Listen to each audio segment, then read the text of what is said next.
Students, तो एक बार हमें ये डायरेक्ट और इन्वर्स प्रोपोर्शनलिटी समझ में आ गई तो ये वाला क्वेश्चन बहुत आसानी से हमें समझ में आ जाएगा।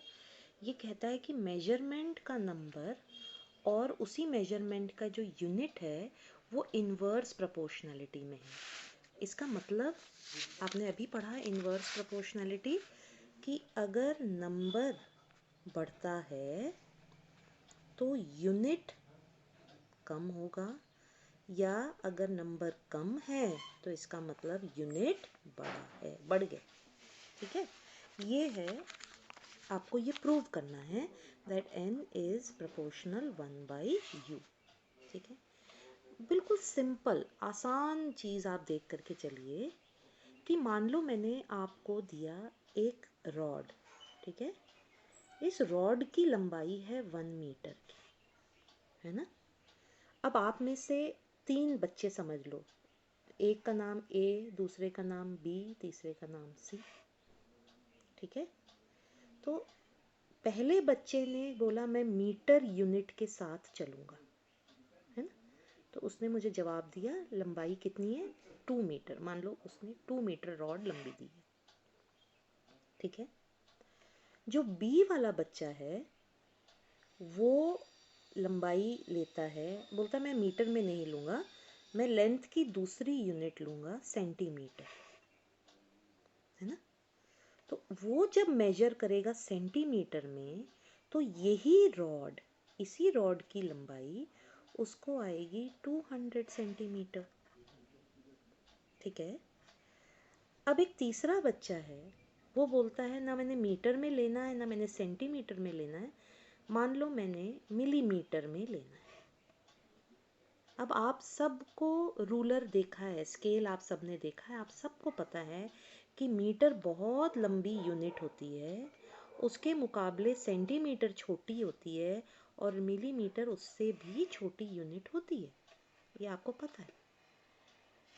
तो जिसने मीटर में मेजर किया उसका आंसर आया 2 मीटर, जिसने सेंटीमीटर में मेजर किया उसका आया 200 सेंटीमीटर, और जिसने मिलीमीटर में मेजर किया उसका आंसर आया 2000 मिलीमीटर।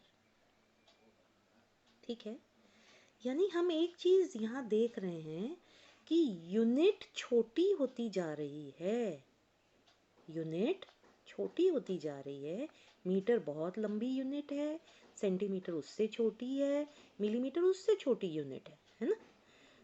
यूनिट जब छोटी होती जा रही है तो उसके आगे का नंबर बढ़ता जा रहा है, यानी यूनिट अगर कम हो रही है तो सामने वाला नंबर बढ़ते जा रहा है। सही है। अब पेपर में हम इस तरह से नहीं लिख सकेंगे, है ना।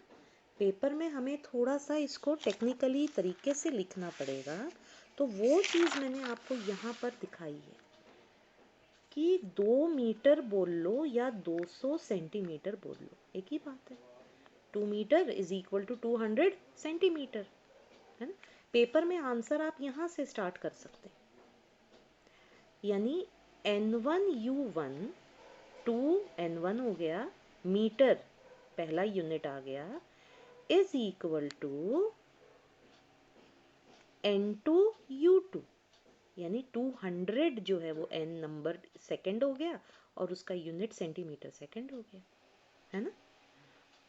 यानी जैसे जैसे यूनिट U1 बड़ा है ना, मीटर बड़ा है सेंटीमीटर छोटा है, तो नंबर मीटर के आगे वाला छोटा होगा और सेंटीमीटर के आगे वाला बड़ा होगा।